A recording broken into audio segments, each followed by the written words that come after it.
Hi అండి. నేను మీ లావణ్య. ఈరోజు నేను మీకు మేడే కార్మికుల దినోత్సవం గురించి చెప్పబోతున్నానండి. ఈ మేడే అనేది కార్మికులకు సుదినం. ప్రపంచ కార్మికులు ఏకమై చికాగోలో అమరవీరుల త్యాగాలు, లక్షల మంది కార్మికుల పోరాట ఫలితమే ఈ 8 గంటల పని గంటలు వచ్చిన రోజు. మే 1ని కార్మికులు పండుగ రోజుగా భావిస్తారు. పెట్టుబడిదారులు 18 నుండి 20 గంటలు గొడ్డు చాకిరీ చేయించుకునేవారు. అందుకు తగిన వేతనం ఇవ్వకుండా బానిసలుగా చూసేవారు. దీనికి చెల్లించిన సోషలిస్ట్, కమ్యూనిస్ట్ మూలపురుషుడు కారల్ మార్క్స్ ఉద్యమానికి పిలుపునిచ్చారు. మొట్టమొదట 1806వ సంవత్సరంలో పెట్టుబడిదారులకు వ్యతిరేకంగా ఉద్యమించారు.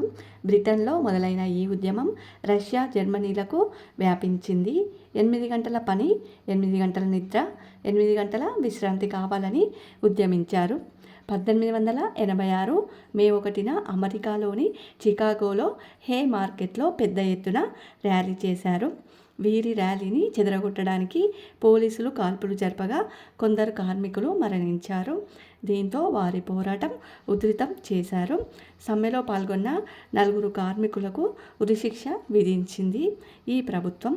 చికాగో అమరవీరుల త్యాగ ఫలితంగా 1889 ప్యారిస్లో జరిగిన 2వ ఇంటర్నేషనల్ ఒక మహాసభలో 8 గంటల పనితీరును సాధించిన సందర్భంగా ప్రపంచ కార్మికుల దినోత్సవాన్ని జరుపుకుంటున్నారు.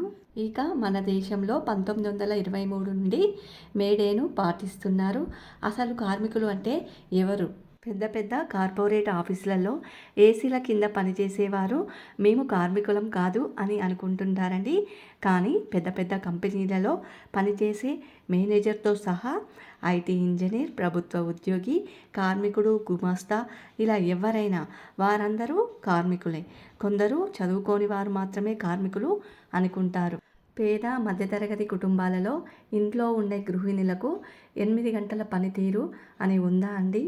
నిరంతర కార్మికులు అంటే ఇంట్లో ఉండే గృహిణులే అని చెప్పుకోవచ్చండి. వారికి వేతనం కూడా ఉండదు, ఒక్క పని అని కూడా ఉండదండి. అన్ని పనులు వారే చేసుకోవాలి.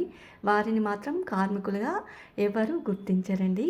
కొందరు మాత్రం గుర్తిస్తారు. ఓకేనండి. మేడే ఎలా వచ్చింది, అసలు మేడే ఎందుకు జరుపుకుంటారు అనే విషయం తెలుసుకున్నాం కదండి. ఇకనైనా కార్మికులను గుర్తించి వారి శ్రమను గుర్తించి శ్రమకు తగిన ఫలితం వారికి అందేలా చూడాలండి. ఒక్క మనిషే అన్ని పనులు చేయలేరు కదండి. ఒక్కొక్క మనిషి ఒక్కొక్క రకమైన పనులు చేస్తుంటారండి. కాబట్టి ప్రతి మనిషిని గుర్తించి చులకనగా చూడకుండా ఉండాలని కోరుకుంటున్నానండి. ఓకేనండి. నా వీడియోస్ మీకు నచ్చినట్లయితే లైక్ చేయండి, షేర్ చేయండి.